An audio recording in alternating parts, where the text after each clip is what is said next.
So hello everyone, welcome back to my YouTube channel VK Music. So as I said in my last video that I'll be uploading beginner guitar lessons on my YouTube channel. So here it is. Today we are going to start our first lesson, and in this lesson we will learn about the structure of the guitar and different parts of the guitar.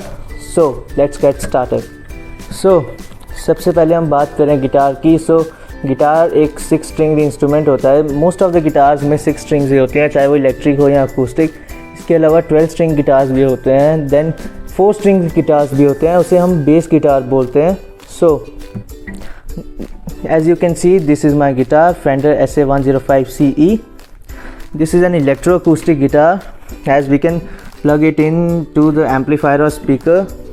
It comes with a Fishman amplifier so that we can adjust our volume and middle and treble or bass. It is also provided with a inbuilt tuner by which we can tune our guitar. So as we are saying, guitar is basically divided into 3 parts: headstock, then from nut to this joint it is known as a neck of the guitar, and then the body of the guitar. So सबसे पहले हम बात करते हैं headstock की. So headstock होता है guitar का head, and most of the guitars में हेड के ऊपर ही ब्रांड का नेम लिखा होता है. And then there is these tuning keys. इससे हम गिटार को ट्यून कर सकते हैं. अब इसकी पोजीशनिंग कैसी होती है? बेसिकली जो हमारे हेड स्टॉक में जो सबसे नीचे वाली ट्यूनिंग की होती है उसे मोस्ट ऑफ द टाइम हम लोअर ई स्ट्रिंग को ही ट्यून करते हैं. एंड देन इसके ऊपर A string, then D string, then here यहाँ से हम सबसे नीचे वाली स्ट्रिंग मतलब कि हाई ई स्ट्रिंग को ट्यून करते हैं. सो स्ट्रिंग्स के बारे में हम बाद में सीखेंगे. हेड स्टॉक के बाद आता है ये white part, and this white part is the most important part of the guitar.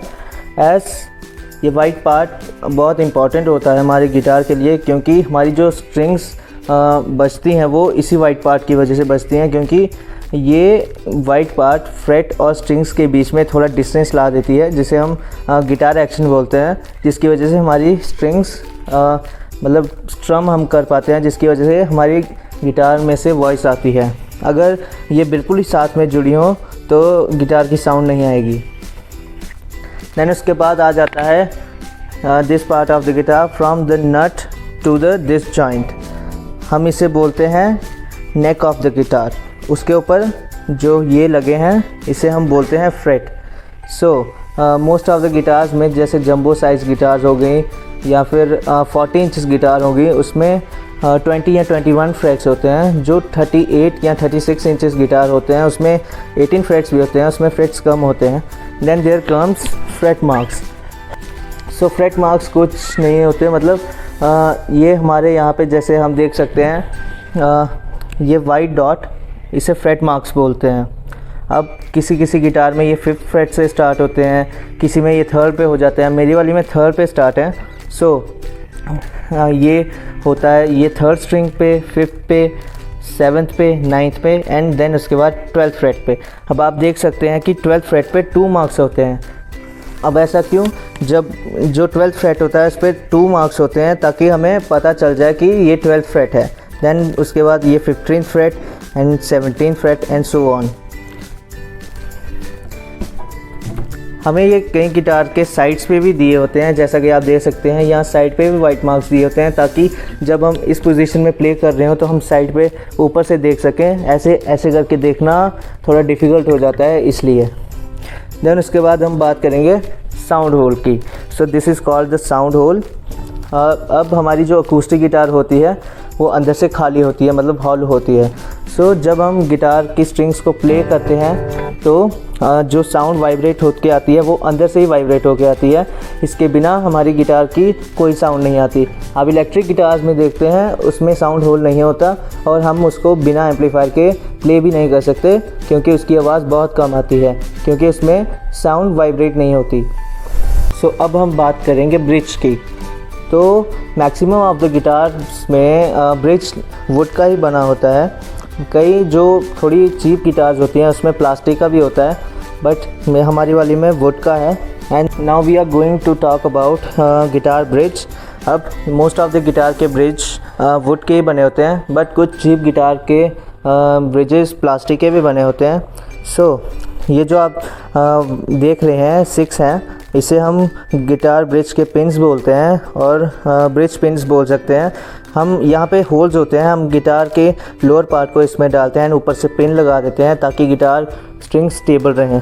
अब ये जो वाइट पार्ट आप देख रहे हैं इसे गिटार सैडल बोलते हैं। सो अब गिटार सैडल का ये काम होता है कि जैसे हमने ऊपर पढ़ा तो देखा था कि जो नट होता है वो गिटार स्ट्रिंग्स को ब्रिज के साथ टच नहीं होने देता। इन द सेम वे जो गिटार सैडल है वो गिटार स्ट्रिंग्स को ब्रिज के साथ टच नहीं होने देता, वरना गिटार की साउंड नहीं आएगी, ब्लॉक हो जाएगी। और बाकी हम देख सकते हैं ये पूरी गिटार की बॉडी है। गिटार की डायग्राम आपको साइड पे दिख जाएगी, मैं पेस्ट कर दूंगा पिक साथ में।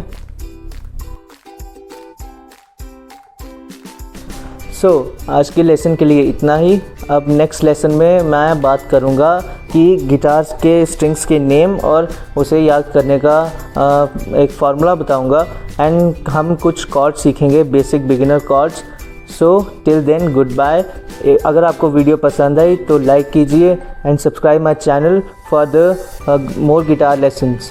Thank you so much, see you soon.